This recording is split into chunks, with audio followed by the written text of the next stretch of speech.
pitch. His loop towards shortstop. Petroselli's back. He's got it. The Red Sox win. And he's pandemonium on the field. Welcome to the Great American Collectibles Show, brought to you each week by the National Sports Collectors Convention. Join us every Wednesday evening at 6:30 Eastern Standard Time and get the latest news from the greatest experts in the sports collectibles world. You can watch us on the Great American Collectibles Facebook page, as well as YouTube, or you can listen to us on Spotify, Pandora, iHeartRadio, or any of your favorite podcast platforms. And now your hosts, award-winning sports collectibles author Tom Zappola and Red Sox Hall of Famer Rico Petroselli. Well, good morning, everyone. Good afternoon, good night, whatever the hell. See, we really don't know. good night, good evening. Well, it's good evening. It's good evening because people are watching this on Wednesday night. Yeah. And for disclosure purposes only, it's Tuesday morning for us. Well, right? it's Tuesday afternoon, but yeah. Tuesday afternoon, that's right. So Matter of fact, good morning to us and good evening to everybody else. Tom Ruggie, our good friend from Destiny Family Office, is with us for the whole hour. We're going to be all over the place. First thing out of the gate, if you have a collection that's worth a few bucks and you don't listen to this guy, then all bets are off. Yeah, I mean, you just got to do it. You just got to do it. You're foolish if you don't, in other words. Absolutely. And Rico, you know something? With your collection, you should be dealing with him. Your collection is worth millions. Yeah, right. 10 millions. Right? Oh, yeah, sure. You've got a great collection. Sure, he does. He absolutely does. You know, I want to sell some stuff. I'll be honest with you. I want to sell it to Louie and I. Why don't you sell it? Find an auction house somewhere on the show. Well, no. You probably know a few, right? Yeah. No, but I'm going to sell it to Lou and I. Come on, give us a discount. Get out of here. What are you kidding? A discount? Give us a discount. Yeah, right. You know I can't afford it, you know. You know what my prized possession is? And in a moment of weakness, in front of you, I bought the damn thing. It cost me $2,000. I bought that game used woolen jersey from 1969 to 70 that you signed. Remember that? I bought it, and it was for a donation. I don't even know that. Right. I remember. It was signed when you bought it, or you signed it up? No, it was signed when I bought it. Yeah. And that's the old. But I'm having that thing I kept, and then I bought the bat. I bought a signed bat. Signed by you, a gamer that we donated to the Little Smiles. That's right. Yeah, we didn't get any money for it, but it was nice. They got $1,000 for it. Yeah. I've got a Game 6 Top 68 where Rico hit the 2 homers, signed by Rico, that I got long before I met Rico, that I still have, and I have the bourbon bottle signed by Rico. So that's my prize. You know what else I have? I have a beer mug signed by you. It's one of those. I don't know where the hell we got it. I think you gave it to me. It's like a beer stein that's clear glass, and you signed it. Yeah. I should have sold it. You probably went to a bar and had a drink and just had it. Oh, we got all kinds of cool Rico stuff in this house. He gave me a bottle of bourbon one Christmas, and both Rico signed it, and then Tom signed it and ruined the whole thing. So. I don't remember that. Oh my God! All right, listen, we have a lot to talk about. Tom's in the house. Tom, right out of the gate, man. Yeah. Before we talk about your business model and what you do, let's talk about your collection. Okay. I mean, you have a very, very high registry set of 1952 Topps cards signed, correct? That is correct. How many cards do you have right now? So there's 407 in the set, and I have 404.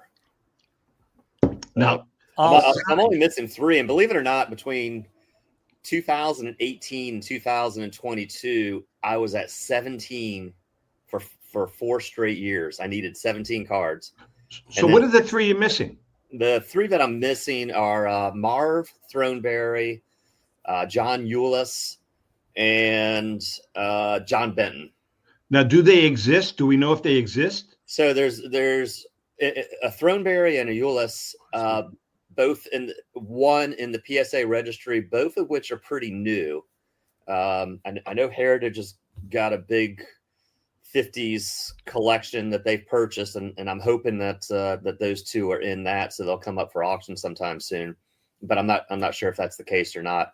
The John Benton, I'm aware of an unauthenticated or an unslabbed Benton card that sold years ago, and I don't know where it went or who has it, but there's nothing on the PSA registry.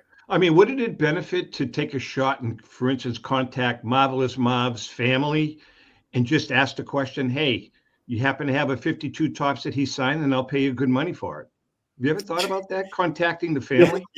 Crazy enough, Tom, that idea has never crossed my mind, and it's a great idea. Really? I mean, are you kidding? Yeah. I mean, that's what I would do, certainly, because, I mean, like, Robbery, he died probably within the last 15 years, maybe. I mean, he used to do the beer commercials, Lou, remember? Yeah, that's how I thought I knew the name. Yeah. Yes. So, I mean, I'm sure Marvelous Marv. Yeah, he's got kids that are still living, but they may have 552 Topps signed by him sitting in on a shelf somewhere. Yeah. If not, they can go back and sign one. Otherwise, nowhere to be found.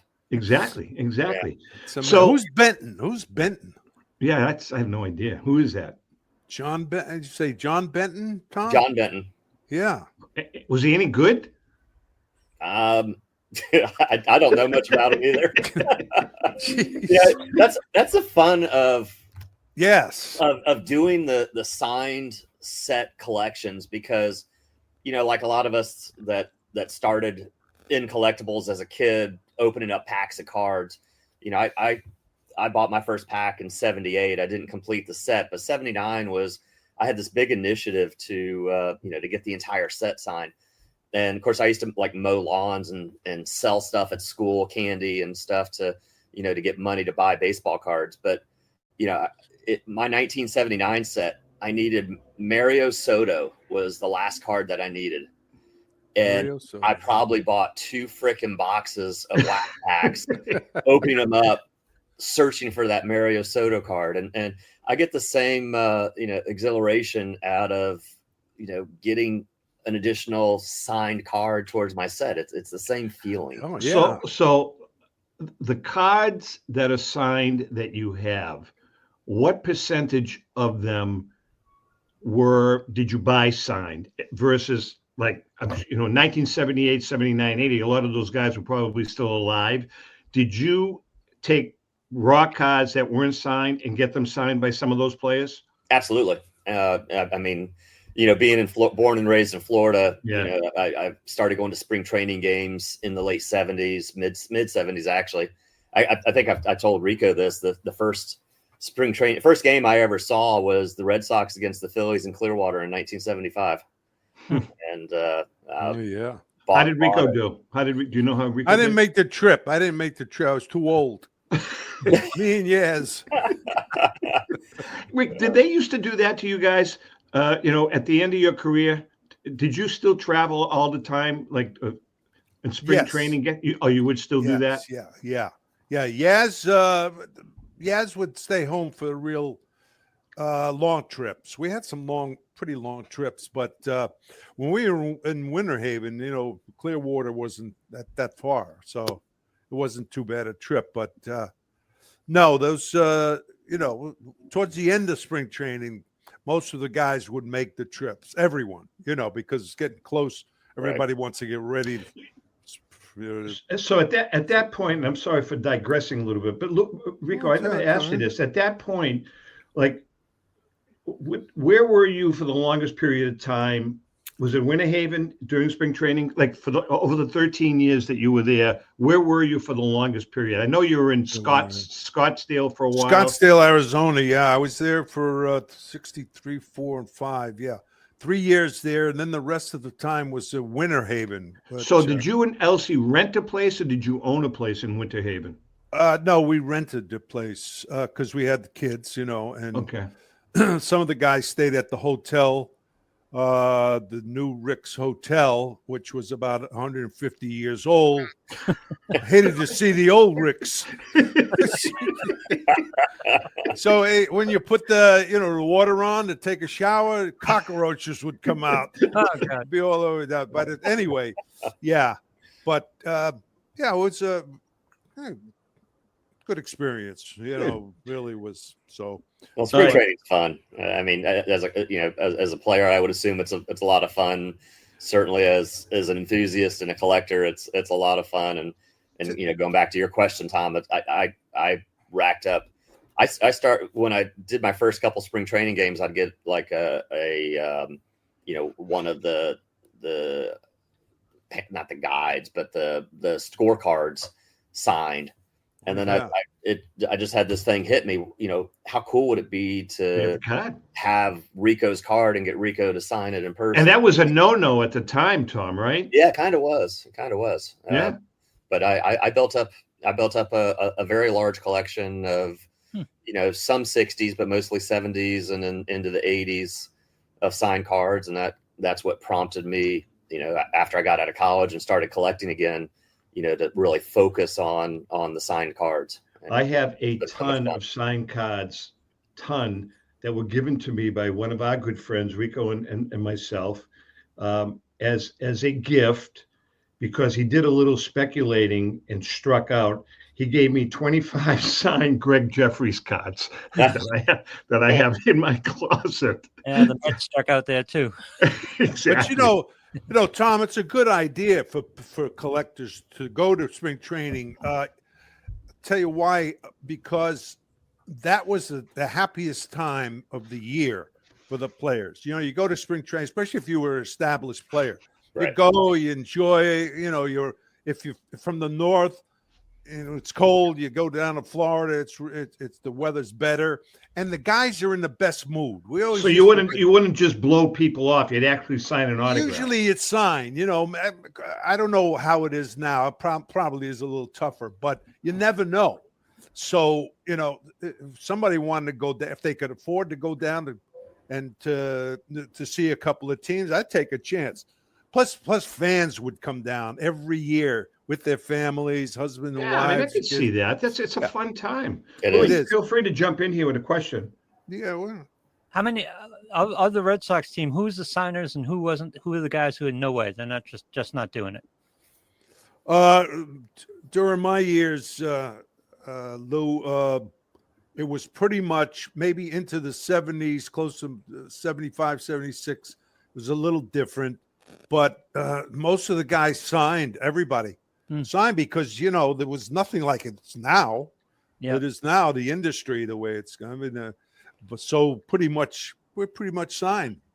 I think a lot of players now are hesitant to sign, even though they're making $1 gazillion. I still think they're hesitant to sign because of so many people taking those autographs and reselling them on. Absolutely. Exactly. Especially. I mean, I've gone to a lot of spring training games out in Boston, in Florida. And when you see an adult at spring training trying to get an autograph, players just walk right by them. It's pretty interesting. Tom, I want to switch gears a little bit because I want to talk about the business. And, you have what you call the collectibles scorecard. Can you explain that so people understand how they can use it?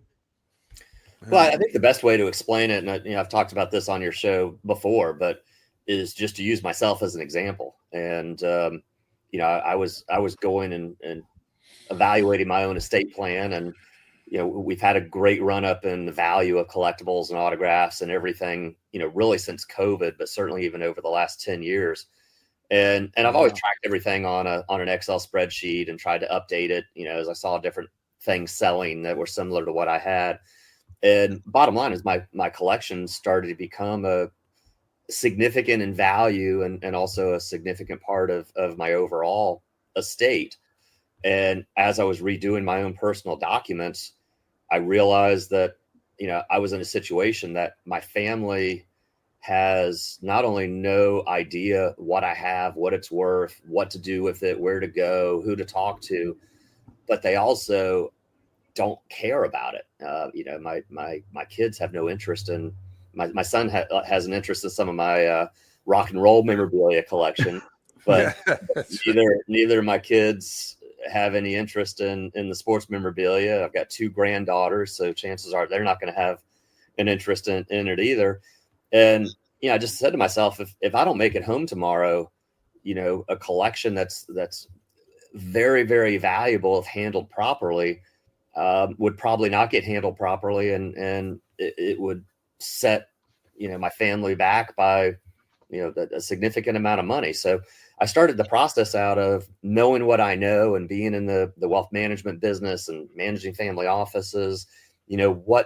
What would I do if I was advising somebody? And I did it on myself. And I used that to develop a scorecard that addresses 11 different areas that anybody that has really any collection that is significant, and it's all relative as to what's significant, but it provides a process of helping someone to, kind of check all the boxes. Do you have your stuff properly insured? Is it properly documented? Is all the authentication that goes with it available? Because as you know, that, the authentication makes a significant difference in valuation. Do you, are you updating the valuation? Do you have a plan for what to do with the collection? Like use Rico as an example. Rico, you just mentioned earlier, potentially selling some of your pieces, and I'm not sure if you were saying that seriously or not, but it's a real question. Yeah.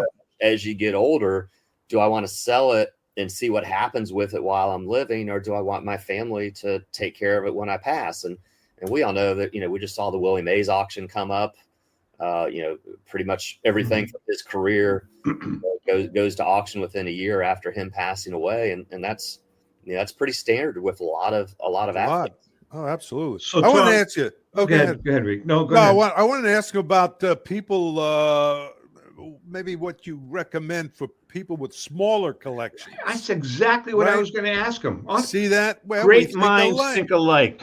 I mean, not $1 million, Tom, but how about the guy that has $100,000 collection, or a $50,000 or a $200,000 collection? Can they use your scorecard? See, it's like I said, it's all relative. Broke into my question. Yeah, it was my question. It was up here first. It's the valuation is all relative. So I think if somebody feels they have a significant collection, based on their own situation, and they want to have a methodology of at least checking to make sure all the things they should be doing to help ensure their collection is handled properly while living and at death, I think absolutely. And even if somebody has, I had $100,000 collection at one point, and now it's significantly more than that. But having a process in place for how to handle your collectibles, I think makes sense for anybody. Whether Absolutely. it's a scorecard or anything else. In your experience, Tom, is there a methodology like you would have in finances where you could go to somebody who would take care of the collection for the family? They have no interest, but maybe you've pre-set up your collection with a collector or an auction house or something, and there's a whole package there just sitting for your family to take advantage of after you pass. Just go talk to this guy; he's got you covered. Yeah, I think that's a great point, and that's something that we've actually helped a couple of people with over the past year. But I don't think there's a lot of astute professionals that understand the various collectibles market that are doing that. It is available, but I think you have to uncover some rocks to find the right person to do that. Yeah. Tom, what about the whole authentication provenance concept is really important in the hobby. How important, in your estimation, is third-party grading and the authentication process of an item or a card? Well, it's extremely important, and you can see the differences in valuations based on how significant the provenance is. Whether it's an autographed sports card, there's a huge difference between an ungraded or unslabbed autographed Rico Petrocelli card versus one that is slabbed and graded, and the autograph is authenticated. So that makes a huge difference. And then we saw what happened with the Babe Ruth jersey, I guess about a year ago now. Having the ability to photo match such a significant piece of memorabilia, that in my opinion, being able to have the certainty that jersey was used in that game during that year, during that World Series, I think that attributed to 50% of the ultimate sales price of that. Yeah, I wouldn't disagree with that. Yeah. I want to ask you about AI, artificial intelligence. You think it has any significance on the or help, or just the opposite in the industry? I mean, AI is here to stay, and yeah, I get a weekly, or no, I'm sorry, a daily AI newsletter, and the rapidness of what's happening in AI is just crazy. It's mind-boggling. It is. Yeah. It is mind-boggling.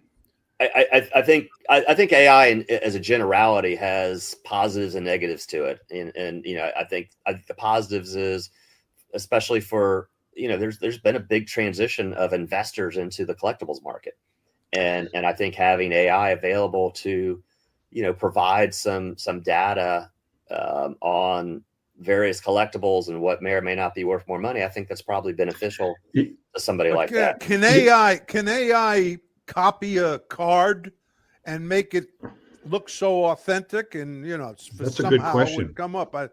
That's what I'm I think eventually, Rico. Yes, I think. Yeah.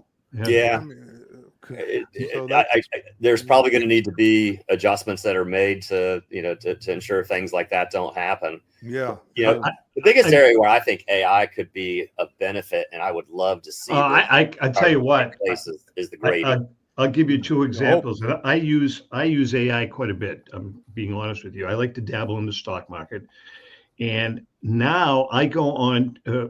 What's it called? Google. What's it called? Gemini. I'll go on Google Gemini and I'll say, is XYZ stock a good buy? Just ask the question. And the amount of information that comes out in 10 seconds, and then you do a deep dive, really, I'm not saying it really does become a good guide. And it's really blunt with you. This is a very volatile stock. Basically stay away from it, or this is how the projections look, all of that. And I do use that. And the same thing with buying a card. I mean, you can go on Google Gemini and say, is a 1958 Harman Killebrew PSA 8 a good buy? Boom. And they will spit out information that is just incredible. And it really can help you make a decision. Am I wrong, Tom? I mean, no, you're 100% correct. No. I think for somebody looking to invest, I think that can be beneficial. And then, as I started, where I would really like to see AI make a difference is to help standardize grading of cards, because there's still such a gap in grading. It's kind of a luck to draw. There's discrepancies. I mean, there are so many discrepancies in that whole grading process. We have all seen it a million times. We say, wait a minute, how can this be a PSA 4 and this be a PSA 8? It's just, you're right. It really is. Lou, you had a question? Tom, in Tom's example about the stock market, there's plenty of data out there for AI to mine to come up with the information that they pass on. Is there the same amount of data available in the industry that could help it out, that could make it reliable and a useful ticket at this point? Well, there is. I mean, certainly not to the extent of the stock market, but all the auction house is public information, so all of that is publicly available. I mean, anything that's publicly available, AI is going to absorb all of that, and to Zap's point, within 3 seconds, you ask a question, and it's going to give you a solid answer. Doesn't mean it's right or wrong. Doesn't mean buying XYZ stock is going to pay off going forward, but it at least provides solid information to help make educated decisions. I still want a human being. That's exactly it, Tom.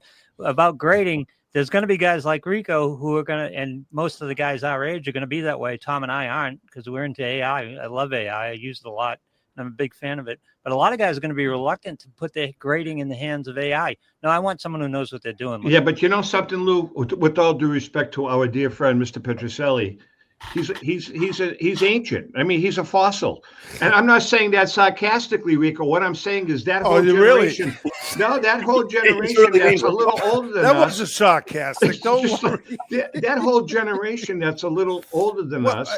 Yeah, okay. The old school guy. Yeah, right. You know why? Because wait a minute. I'll tell you why. Because you don't want to change. You don't want to change. No, I want to change, but I want to make sure this thing is right on, as opposed to if I'm going to invest my money, I'm not going to go to AI. I'm going to go to Tom Ruggie. Well, are you kidding me? That's how I feel. I mean, now until I don't make until a move. AI is perfected or close to being effective. That's all. I don't make a move, and I totally agree with you, Rico. Go around. As I said, Louis, I mean, you use it as a tool. It's not gospel or the Bible. Right? Right. Yeah. And that's what I do. I never, ever make any kind of a purchase, whether it be a stock or a baseball card, solely on the information that AI is giving me. And Rico, to your point, I mean, if my knee's bothering me, I'm gonna go to AI and put in my symptoms and get feedback. But that doesn't mean I'm not going to go to a doctor. Exactly. Yeah, no, I understand. Yeah. Exactly. Yeah. All right, listen, we're going to take a quick break. Tom Ruggie is in the house. This is good. This is spirited. We like this. We're all over the place. I know, yeah. The ancient fossil. When we come back, it's called On Deck with the Ancient Fossil. Hang in there. We'll be right back. Thank God the Ancient Fossil made it this far.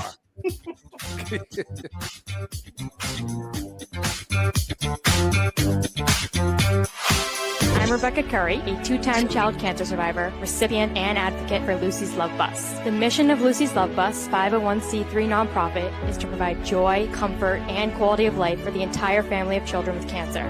Since 2006, they have delivered love and comfort to over 3,000 children with cancer and their family members across New England. The dream of Lucy Grogan, an 11-year-old cancer patient, was to help kids with cancer who are suffering right now, before there is a cure, by offering free, integrative therapies like art, music, horseback riding, and many other activities. Unfortunately, Lucy passed away, but her dream lives on, and today Lucy's Love Bus is thriving.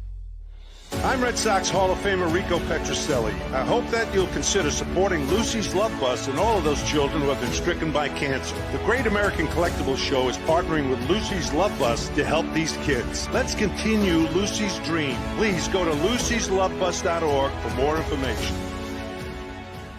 Since 1996, Brian Drent and the staff at Denver's Mile High Card Company have led the charge in the collectibles hobby. Mile High is a full-service dealer specializing in buying and selling cards and offers a competitive consignment program for all collectors. Whether it be their computerized want list service, appraisals, or auction services, Mile High has it all. If you've been searching for a company with a selection of high-grade vintage 1888 to 1970 baseball cards and memorabilia that shares your passion, aim high, Mile High. Go to milehighcardco.com or call 303-840-2784 for more information. This is Brian Drent, president of Mile High Card Company. Is your sports card and memorabilia collection properly insured? For easily replaced personal property, homeowners insurance is all most people need. But for prized possessions that you may have spent a lifetime collecting, it doesn't go nearly far enough. Collectibles Insurance Services has been insuring for over 50 years. They offer a full range of protection and a $0 deductible at an affordable rate with no appraisals required. I know because they insure my collection. If you have a minute, go to collectinsure.com and learn more about insuring your personal card or memorabilia collection. Hi, this is Dan from Memory Lane Auctions, here to remind you that the renowned Memory Lane Collectibles Company has served as a beacon of light to the collecting community for the past several decades. Indeed, folks, it has been our utmost privilege and pleasure to provide the most enthusiastic collectors with an abundance of the finest sports cards and memorabilia for America's most coveted sports personalities via our world-class auctions. Whether you choose either a private sale transaction or the auction route, Memory Lane cordially invites you to reach out to us to maximize the value of your prized possessions. Also, it is not just sales that we pride ourselves on being the best of the rest, because if you are seeking a particular keepsake for your esteemed gathering, we will be relentless in our quest to find that special piece to fulfill your collecting dreams. So no time to wait. Reach out to us today for the purposes of capitalizing on our unparalleled marketing capabilities. Simply pick up the phone and dial 877-606-5263. That's 877-606-LANE, or find us on the World Wide Web at www.memorylaneinc.com. Now is the time for your valued consignment to ultimately become another one of Memory Lane's record-setting prices. How would you like to own the bat that was used by your favorite player when he hit that towering home run or game-winning base hit? Now look no further than JT Sports, specializing in the sale and authentication of professional game-used bats. As the official authenticators of professional model game-used bats for PSA DNA, JT Sports will guarantee the authenticity of any bat purchased from them. JT Sports also buys and sells game-worn uniforms, gloves, and baseball equipment. The unique quality of the collectible is what JT Sports is all about. Give them a call at 609-487-8003 or check them out at GameUseBats.com.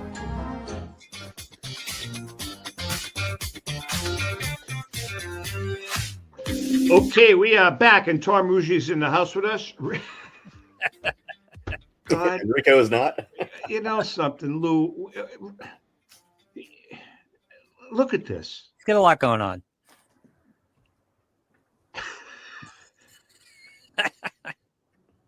Rico. Yeah, I was just looking around and Rico, his collection. What he wants to sell. You think you could get back into the seat before we I thought I timed it. To be honest with you, I went downstairs and I had a little something. What did you have? I want to know, what did you have? What did you have for snack? I had those crunchy things from Nature Valley or something like that. Those little bars?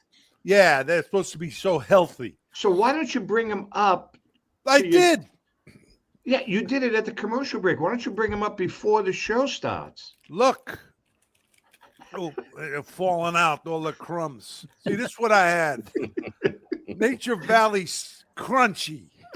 And this advertisement brought to you by. Yeah, I know. That's right. All right, it's time. It's time for our segment On Deck with Rico, brought to us by our good friend Brian Dwyer and the great staff at REA Auctions. Don't forget to get your bid in by going to robertedwardauctions.com. That's Robert Edward Auctions for extraordinary results and extraordinary service. Rico, submitted by Chris Salmons and about 4 million other people.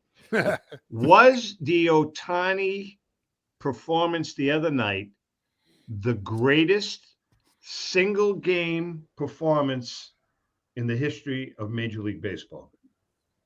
Well, I would say so, yeah. Since he pitched, it's 3 home runs.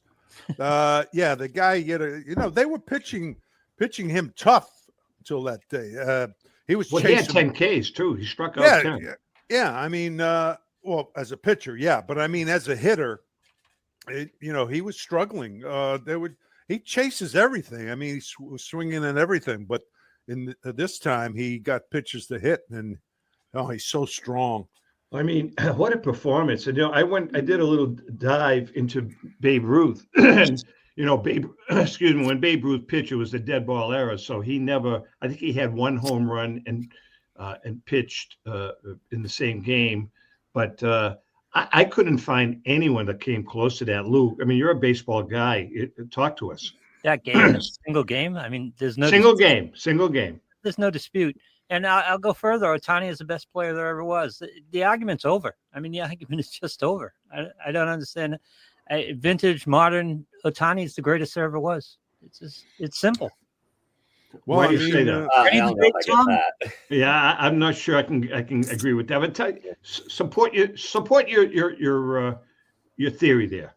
First 50-50 season, MVP. He pitches, of course, he's been hurt, but he pitches, and when he pitches he's a top 10 pitcher when he's healthy. He's a Cy Young candidate when he's healthy. He's never going to win a Cy Young because he's going to win so many MVPs. Hey, give me a player. Give me another player that's comparable to that. What's his lifetime OPS? Do we know? I don't know off the top of my head. Well, the fact that he pitches also is, I mean, Who can compare to him? Well, Gary Peters. Gary Pete. I hit my first home run off Gary. Did you really? Yeah, upper deck. He was a pretty good hitter. I think it went about 520 Earl Wilson. feet. Earl Wilson was a good hitter, right? Yeah, but this guy kidding. this guy. I know this guy. I don't know if I would say the greatest of all time. I mean, I would put him in probably the top 10, but I know who knows. Well, I mean, he gets credence because he is such a great pitcher and also a great hitter. But the stat that I always think about when I think of the greatest of all time, because it's again, you're talking about relative time periods, so it's tough to compare 2025 versus 1925. But the stat that I always think about is the fact that Babe Ruth in certain years hit more home runs than entire teams. Yeah, and that's imagine that happening today. I mean, it couldn't happen today. Well, let's talk about that. How many career home runs does Ohtani have? Does he have a little over 300? I would think. I asked Siri. I don't know. I mean, he's 33 years old now, so I think it's going to be a shot for him to get to 400. Well, he'll get to 400, but maybe 450. But he's certainly not the greatest home run hitter that ever lived. Greatest batter that pitched, absolutely, no doubt. Defensively, I don't think he's a Gold Glover. He's adequate defensively, but who knows? There's definitely an argument for it. I would think, Lou. Well, he's an amazing ball player. Certainly the best. How many? Today.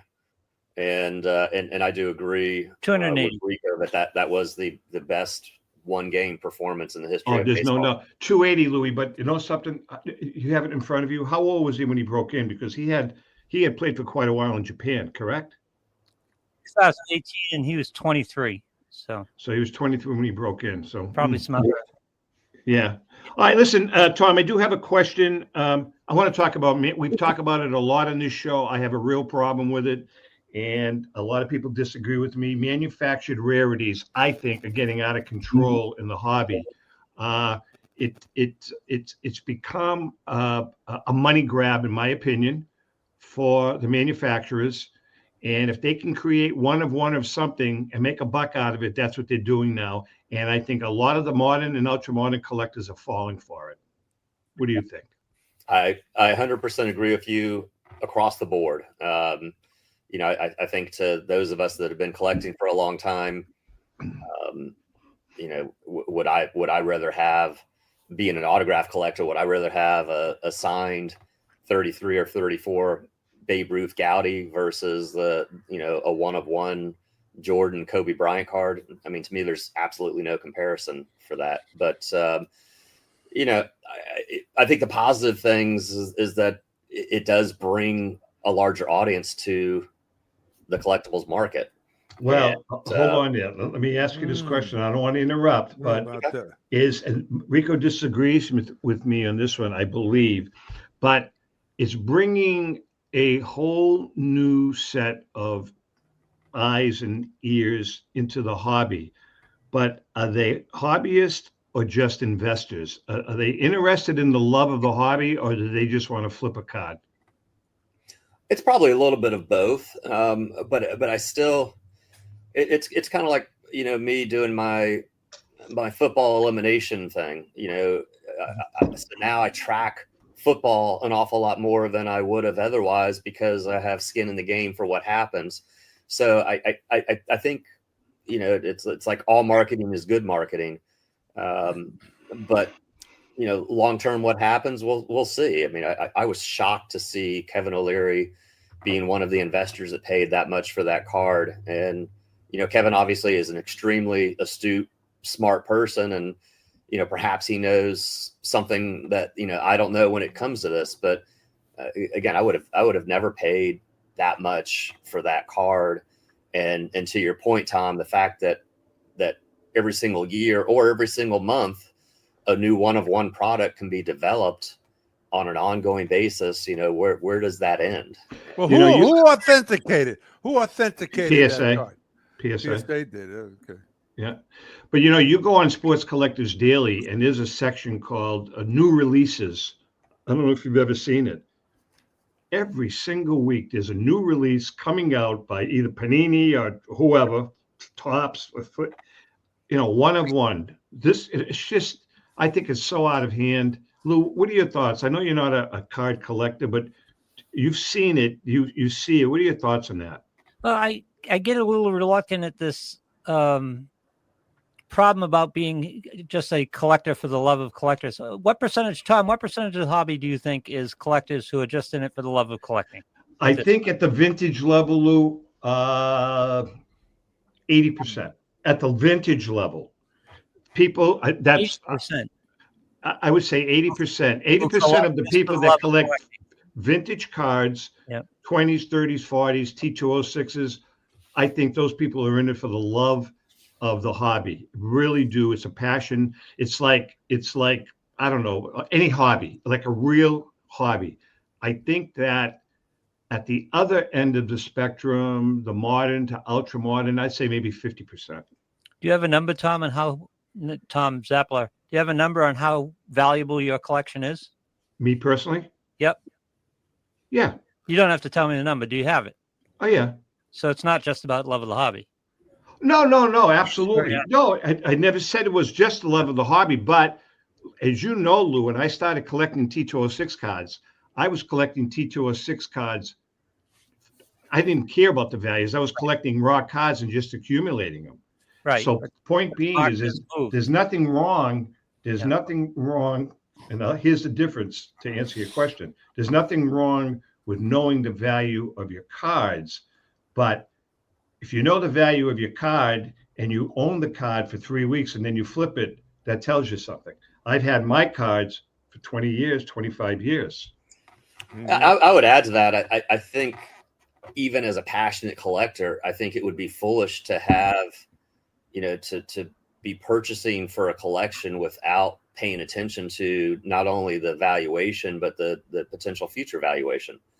I mean, even as a kid and at 11 years old, again, I go back to mowing the lawn. If I had $20, there used to be a magazine called Baseball Card Magazine, and I'd buy from Kit Young, who's still active in the market. But I'd have $20 and I'd be like, okay, do I want a 1968 rookie Johnny Bench that's in mint condition for $12, or do I want a 1958 Willie Mays that's not a rookie, for $16 that's in mint condition? And I was always, even at a young age, evaluating it from, hey, I'm passionate about the collecting, but I still want the value of my collection. I would totally agree with that. Rick, let's use Rico as an example. Wait a minute. I'm using you as an example. That card that you have that's signed by Rico, Lou, right? How long have you had that card?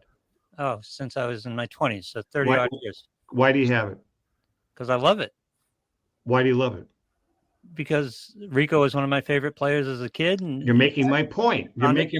So if that card, let me ask you this question. That doesn't prevent me tomorrow from buying a Rico Petrocelli card, a one-off that I think I might be able to flip in a couple of weeks for $1,000 more or whatever. Right. Well, I think both times have changed, Tom.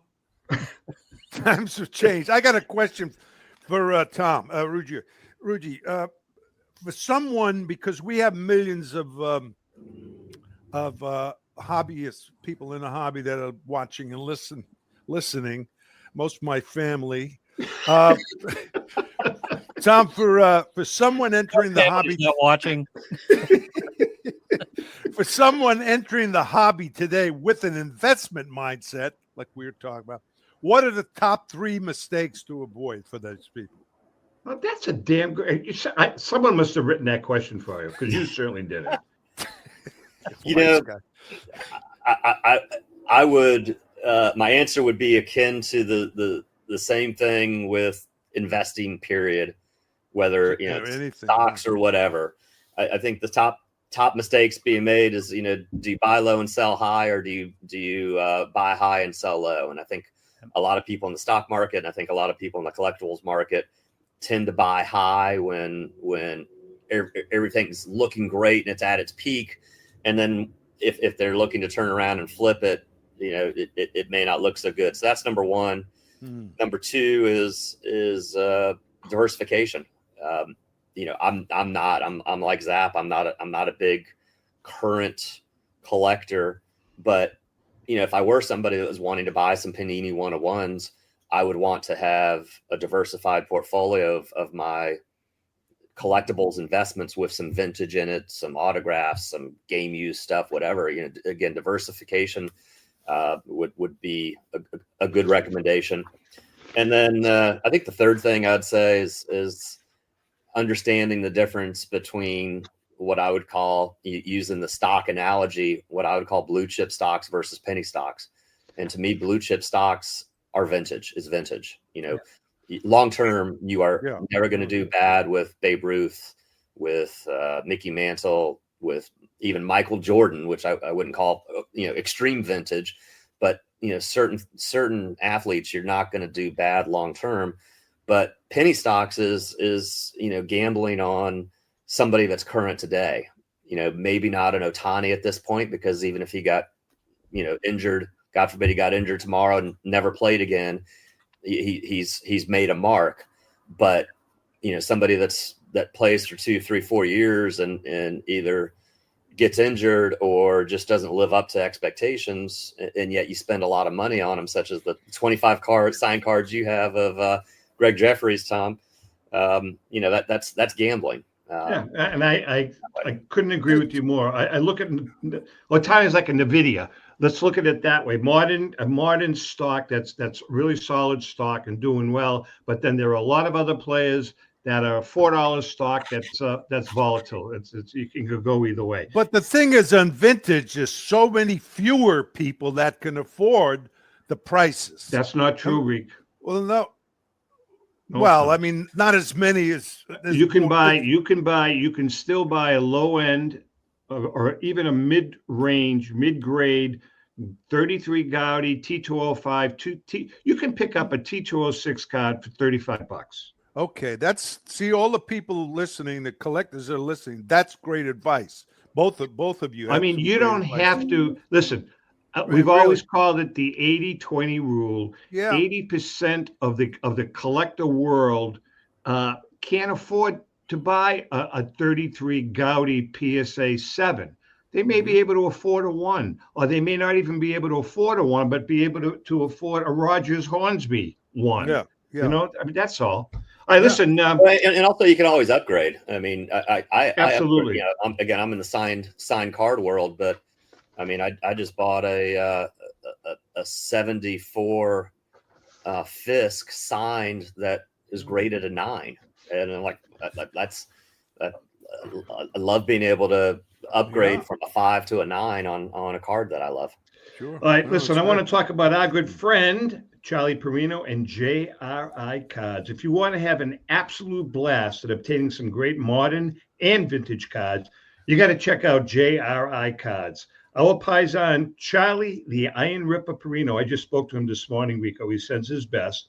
Along with Money Marco, the Dollar Girls, and the JRI gang, give you the chance to participate in opening a graded, unopened, and sealed fresh wax or cello pack.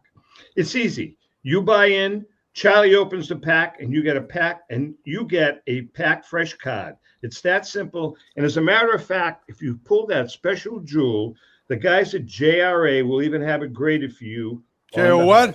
JR what? JRA. No, you said I or A? JRA, I'm sorry. Okay. Featured in the LA Times, ESPN, and USA Radio, JRI is the hottest card pulling show on the internet. Charlie and his staff make it fun, entertaining, and enjoyable. That's JRI Cards. Check out their exclusive breaks and events that everyone is talking about. They're always digging up cardboard treasures. For a great hobby experience, go to JRI.com. We love Charlie. Charlie's a good man. Great guy. Charlie's a good man. All right, listen, I think we're going to take a break now. Louis, you ready to pull the whistle here? We'll take a break, and when we come back, we have one final segment with our good friend, Tom Ruggie. Hang in there, and we shall return. Rico, be back on time, please. I am not moving. I'm not moving from this chair. All right, very good. We'll be right back. Wait, I got to go to the bathroom. Hold on.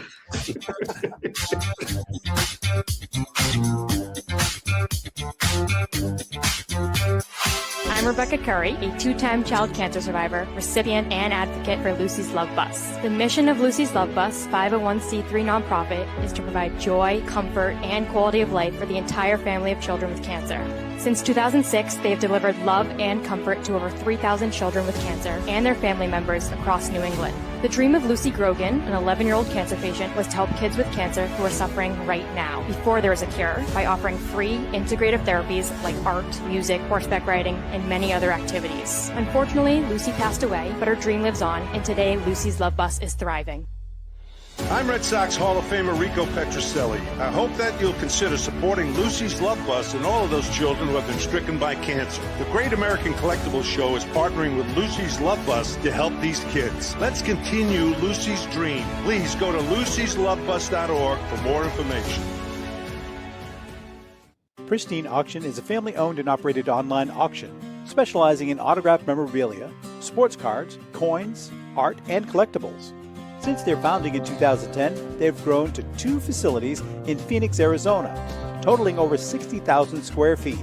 Jared Cavalier and an incredible staff of over 150 team members serve a very large customer base and enjoy every minute of it. By working with leading authentication companies, Pristine ensures all items are 100% authentic. In addition, third-party authenticators regularly travel to Pristine Auction to provide authentication services on site. Pristine Auction strives to operate its business in a way that's honoring to God, their families, and their customers. With a strong focus on speed, quality, and premier customer service, their mission is to be the leading online auction for every level of collector and fan. Pristine also works for Hope Sports and Identity Hoops International, traveling to Mexico to build houses for the less fortunate. Pristine Auction offers several online auction formats with thousands of auctions ending each day. For more information, go to pristineauction.com. That's Pristine Auction, the best in the business. If you're a discerning collector interested in owning the most important pieces in the hobby, look no further than Leland's Auctions. The original sports auction and appraisal house, Leland's was established in 1985 by legendary Pioneer founder Joshua Leland Evans. And today, President Mike Hefner carries on the tradition. From the Tom Brady card and memorabilia collection to the famed Boston Garden Auction to high-end card auctions from every major sport, Leland's has always maintained the highest standards. Go to Lelands.com and get your bid in. That's Leland's, the hobby's leading sports auction house for 4 decades. It's often been said that championships are won on the practice field, and world records come only to those willing to work harder than everybody else. Heritage Auctions is the world's largest collectibles auctioneer because we believe that becoming the best is only an invitation to the challenge of remaining the best. This requires the skills of the hobby's top experts, capable of identifying and maximizing value for our consigners. It requires the most visited website in the industry, courting a global audience of collectors over 1.5 million strong. It requires a dedicated press department that expands our global reach far beyond the entrenched hobby marketplace. It's hard work, but a simple premise. Present the finest collectibles to the largest population of potential buyers, and world records will come. We invite all listeners to put the unmatched power of Heritage Auctions to work for you. Auction evaluations are always free, and our commission-based fee structure ensures that our interests are always aligned. Highest possible price for your collectibles. There will always be new world records to chase, so let's chase them together. Visit our website at ha.com and request your no-obligation review today. Hi, this is Dan from Memory Lane Auctions, here to remind you that the renowned Memory Lane Collectibles Company has served as a beacon of light to the collecting community for the past several decades. Indeed, folks, it has been our utmost privilege and pleasure to provide the most enthusiastic collectors with an abundance of the finest sports cards and memorabilia for America's most coveted sports personalities via our world-class auctions. Whether you choose either a private sale transaction or the auction route, Memory Lane cordially invites you to reach out to us to maximize the value of your prized possessions. Also, it is not just sales that we pride ourselves on being the best of the rest, because if you are seeking a particular keepsake for your esteemed gathering, we will be relentless in our quest to find that special piece to fulfill your collecting dreams. So no time to wait. Reach out to us today for the purposes of capitalizing on our unparalleled marketing capabilities. Simply pick up the phone and dial 877-606-5263. That's 877-606-LANE, or find us on the World Wide Web at www.memorylaneinc.com. Now is the time for your valued consignment to ultimately become another one of Memory Lane's record-setting prices. Are you a collector looking for that rare trading card or autographed ball or photo? If so, then PB Collectibles in Newport is the place for you. PB Collectibles has graded cards, raw cards, complete sets, and wax boxes of the stars of the future, today, and from the past. We also offer a large selection of both vintage and modern cards. So whether you're looking to add to your collection or sell it, visit us at PB Collectibles, 269 Spring Street in Newport, located across from St. Mary's Church. We are your neighborhood card shop and much more. Hey, I'm Mike Petroselli. If your company is looking for the best in marketing and promotional items, you'll hit a home run with Petroselli Marketing. With over 8,000 suppliers and 650,000 imprint-ready items, we can get your company the visibility it needs to get your maximum exposure. Whether it be office promotions, wearables, automotive, sports items, and everything in between, Petroselli Marketing can do it all. Our design staff will even work with you from concept to delivery and customize your products. At Petroselli Marketing Group, we will get your brand in front of your audience. Contact us at info@petrosellimkt.com or call us at 603-880-3202. That's Petroselli Marketing, where no dream is impossible. That's right. Yeah, go to the website. That's go to his website, right, Tom? I mean, they got a ton of stuff there. They do tons of embroidery. stuff. But Yeah. look at Lou's jersey, right? Yeah. I mean, Michael finally got around and shipped Lou Blassie the Great American Collectibles jersey, as I have mine. And Lou, I get how does it pens, fit? and I get a charger, and I get all kinds of stuff. Yeah, see, Rico, we wear our stuff. Some First guys of all, don't wear their stuff. Now you got to move your camera, Rick, because we just Again? see your chin. Yeah. So Rico, Michael sent. I mean, not that I'm complaining, but Lou got a bunch of swag along with the jerseys. He got some. What'd you get, Lou? I got a charger, and I got some pens, and I got some notebooks, and I got another T-shirt with the catch and 67 on the back of it, saying promotion is pandemonium. And yeah, that's now right. just out of curiosity, Rico, when I got my jerseys, I got one pen with the jersey. One second. He didn't. When you got that, he didn't have the other stuff. You know what I'm saying? He didn't have the shirt and all that. He made those up. Well, what about a makeup call? What makeup? He doesn't sell makeup. No, I said, what about a wake-up call? I mean, maybe he could send me that stuff now. All right, I'll talk to him about it. See if he can. Yeah, you talk to him.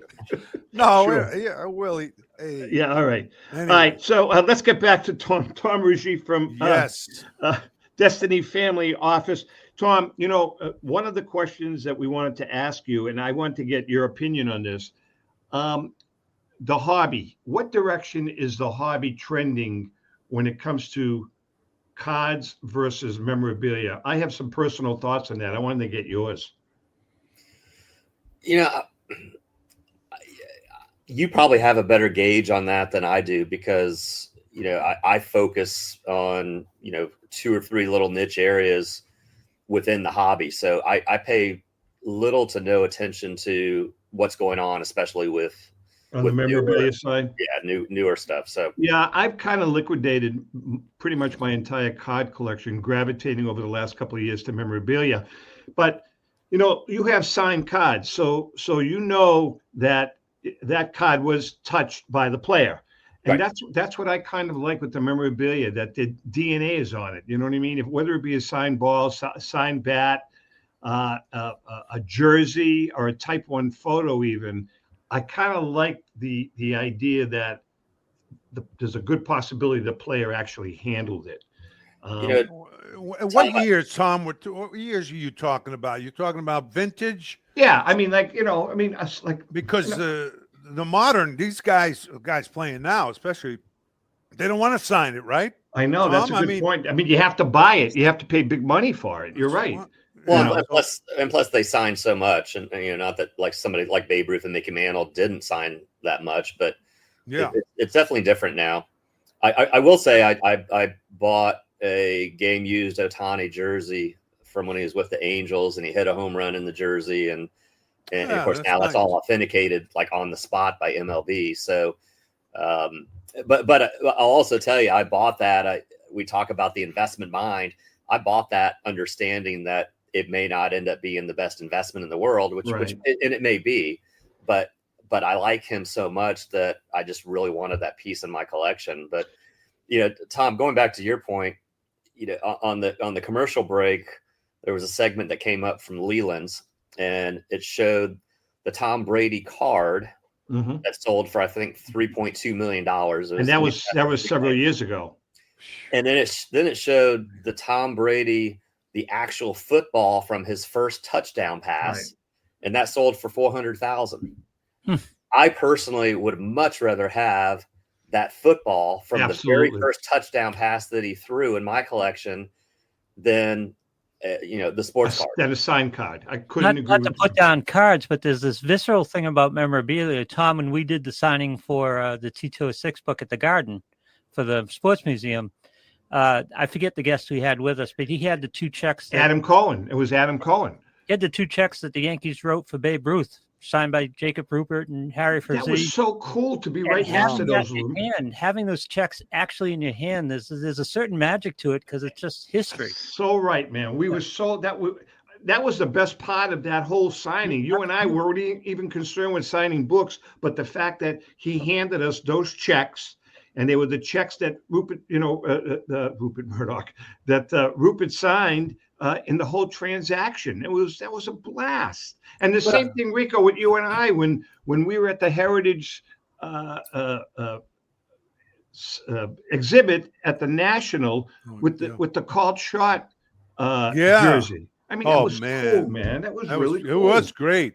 But I want to ask. But you know what? But what we're talking about is the differential between a passionate collector versus strictly the investment collector. Absolutely. Because again, we're passionate about it. So the thought of having trunks that were worn by Muhammad Ali, or having a bat that Rico Petrocelli hit a home run with, or whatever, that drives the enthusiasm for passionate collectors versus somebody that's really looking at this purely through the investment lens. A very, very important question. All you guys, what's your opinion? No, wait a minute. Give me a chance. We got time. The players, right? Now, the manufacturers are manufacturing all these cards. You think the players can, I don't know, sue or go to court over wanting to get a piece of the action? They are getting a piece of the action. From these cards? Absolutely. Rico, there is not one player that is not getting paid by a card manufacturer. Not one. I didn't know that. Really? Whether it be $100 or $20 million, they all have deals signed. Am I wrong, Tom? I'm sure they all have deals. It does beg the question. If I were an upcoming baseball player or basketball player, and a one-on-one product of me gets put into a pack, and some lucky person opens that pack and then sells it for $1 million and a half dollars, as the player, it'd be like, well, I'd like to have a piece of that. Exactly. Listen, Rico, that's just the way it works now.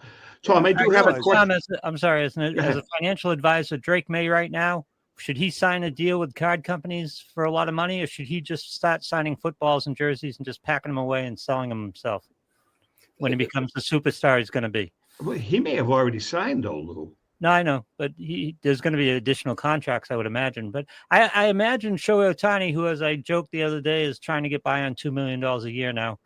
that he's got a bunch of bats signed in his closet that he's going to retire on. These players are going to start doing it for themselves, aren't they? Because there's a lot of money involved. Well, A-Rod did that forever and ever. I mean, I've never seen anybody in my collecting career who was marketing his own stuff as much as A-Rod was. Yeah. Barry Bonds might be a close second. Unbelievable. Tom, you're an investment guy. You've got a wonderful, and by the way, before I forget, congratulations. You were just honored. Why don't you tell us about not to blow your own horn, but you were just, that was a pretty significant honor. Why don't you tell us about that? Well, I appreciate that. And I'm not very good at blowing my own horn, but I'll give it a shot. So I was just named in June the advisor of the year nationally for alternative investments. Wow. And ironically, a large part of that is we do a lot of difficult to get private company type investments, such as, some of the things we've mentioned here, but, like Anthropic and XAI and things like that. But also part of it is I've been on the speaking circuit for a while and at this point have a pretty good demand to come in and speak on collectibles as an asset class. And I think that's also differentiated what I do in the business. Now, so to piggyback with what you just said, I have a financial advisor. I've been using him for years and years and years. He's a dear friend, and he's actually very good. I've always tried to put the bug in his ear. I said, Bob, I know he's a fan. He's a passionate fan.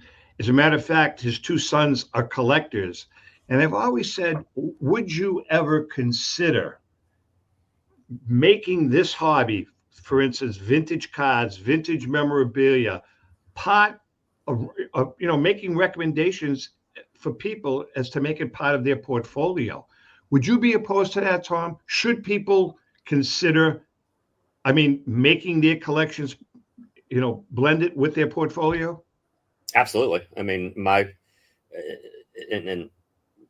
not ashamed to say this because our public investment portfolios have done very well over the last 10 years, but I would suggest that my collectibles portfolio has outperformed certainly the S&P 500 over the last 10 years. As mine has too. And so why wouldn't a financial guy learn that part of the business and add it to his recommendations? I think a couple of things. I think one, it goes back to the passion. If you're not passionate about it, it's tough to get interested. Two, it's difficult to get compensated for doing that, although it's certainly not impossible. And probably the most frank and candid answer is, as a generality, financial advisors are pretty lazy. You're getting paid, assets under management fee, and over the last 10 years, the S&P has gone up, on average, say 10% per year. You're getting a 10% increase in your salary on an annualized basis without doing any work. And I do not fall into this category, but I know a lot of advisors that are just kind of dumb, fat, and happy. Interesting. Yeah. All right, Rico, why don't you tell us about our good friend Tom Finkelmeyer and the Finkelmeyer Insurance Company? Yeah, I'd really like to do that. Finkelmeyer Insurance Agency has been insuring collectibles since the early 80s. The late Tom Finkelmeyer wrote the original sports memorabilia insurance policy when no one else in the industry was insuring sports collectibles. A lifelong collector of sports cards, Tom Sr. instilled a love of collecting in Tom Jr., the current president of Finkelmeyer Insurance Agency. Tom Finkelmeyer Jr., with 3 decades of insurance experience, has paired that expertise with 50 years of collecting, with a litany of professional designations, including counseling and risk management. Tom covers every aspect of your collectible insurance needs. Unlike some of the companies that sell collectible insurance directly to the consumer online, Finkelmeyer Agency is the only independent retail agent who specializes in sports memorabilia and collectibles nationwide, representing all major companies that sell collectibles insurance. There's no agent that insures more collectors, dealers, appraisers, auctioneers, or events in the collectible hobby than Finkelmeyer Insurance. Our good friend and hobby legend, John Tauby of JT Sports, has been using Finkelmeyer Insurance for over 20 years. For more information, go to, I'll spell this out to you, THEFIA.com. That's Finkelmeyer Insurance, where collecting is our passion. By the way, next week, Tom Finkelmeyer will be joining us on the show along with JP Cohen of Memory Lane. They're both going to spend an hour together. JP's been a 25-year customer, and we're going to talk about insurance. We're going to talk about valuable collectibles, all the good stuff that people want to hear. I think we're just about out of time. Lou, thanks for letting us. Lou always lets us run over a little bit. No worries. Having fun. Yeah, we do have a good time with it. Before we leave, CCS, baby, Central Catholic High School. We're hoping that my granddaughter, Lucy, her high school team is on the quest for the Division I state championship in the state of Massachusetts, and they have a hell of a shot. You taught her everything she knows about. I don't know a damn thing about soccer, but all I know is that they are very talented. They're 13-1. Wow. And they have a good team, so they have a shot. So, Lucy, we're thinking about you guys, and very cool. Good luck. Tom, as always, man, we love having you. It's been a pleasure. Tom, yeah. You know, but I have a bone to pick with you, though, before we leave. So where the hell were you at the National? You just, disappeared. No, I was there. Well, I know that. We didn't see you. You didn't come up on stage. You had meetings. You must have been straight out that day. Yeah, and I was definitely making the rounds, and to boot, I've had a procedure on my knee, and my knee started blowing up on me, and I was putting like 18,000 steps a day on my Fitbit with a knee that was bugging me the whole time. That'll do it. But I mean, several years ago, I could have gone to the National and had 100% of my time available, but I had a lot of people I was getting together with. I had some buying that I wanted to do if I could, find the right thing. So I was busy, but had a great time. List, Tom, that's all. You just didn't. I know you're right. Hey, by the way, the week after next, now that the AI basketball tournament pig is dead, we're going to be starting a new segment called another Crackerjack moment. We did those. Lou and I did them a long time ago, and people absolutely loved them. So we're going to be doing another Crackerjack moment starting the week after next, and we'll take you all to it. It's going to be a fun little segment. With that being said, Mr. Blasi, thank you for a wonderful job producing. Good to see you. Rico, I am thrilled that you got on time on the air. Oh, yeah. That your speakers work, your headset works, everything worked this weekend. Well, my time at IT University paid off finally. Tom, great seeing you. Hopefully, Rico, great seeing you. We'll see you in Florida. No, absolutely. Yeah. Hey, by the way, Tom, want help with that collection of yours. Well, Rico and I, we may take a ride up to see you because Rico is on the East Coast this year with us, so we'll hook up at some point. Yeah, we got to get together. Would love it. All right. With that being said, to our viewers and listeners, we love you guys. Thanks for all the support and happy collecting.